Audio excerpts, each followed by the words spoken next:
Star জলসায় আসছে একাধিক নতুন ধারাবাহিক। ব্লুজ প্রোডাকশনের অধীনে আসবে তিলোত্তমা। অপেক্ষার অবসান, তিলোত্তমার মাধ্যমেই ফিরবেন সুস্মিতা দে। নায়ক নতুন, সৌম্য। প্রথম প্রোমো দর্শক মহলে সাড়া ফেলেছে। তিলোত্তমা ডাক্তার, বিয়ের দিনও নার্সিংহোমে যান। সেখানে কিছু কাজের প্রতিবাদ করায় তাকে আক্রমণ করে কয়েকজন।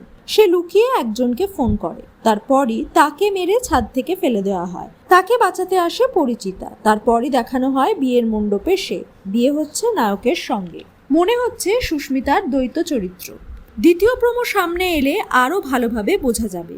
প্রোমো জমজমাট। এবার প্রশ্ন, কখন আসবে তিলোত্তমা? কবে থেকেই বা টেলিকাস্ট হবে? জুলাইয়ের তৃতীয় সপ্তাহ বা শেষ সপ্তাহ থেকে শুরু হতে পারে তিলোত্তমা। প্রাইম টাইমে আসার সম্ভাবনাই বেশি। এখন জলসার 6:30 এবং 7:30 স্লট বেশ দুর্বল। টিআরপিতে ও মোর দরদিয়ার ফলাফল প্রত্যাশাজনক নয়। সদ্য আরম্ভ হওয়া সিরিয়ালের মধ্যে ঘূর্ণিরও রেজাল্ট সন্তোষজনক নয়। জি বাংলার উমা ছিল ক্রিকেট ভিত্তিক সিরিয়াল, আশাহত করেনি জি বাংলা এবং দর্শকদের। সেরকমভাবেই শুরু হয়েছিল ঘূর্ণি, সেই আশা পূরণ করতে পারেনি। বাংলা সিনেমাতেও ডেবিউ করছেন নাম ভূমিকায় অভিনয়কারী। সব মিলিয়ে অনুমান, তিলোত্তমার জন্য চাপ বাড়বে ও মোর দরদিয়া কিংবা ঘূর্ণির।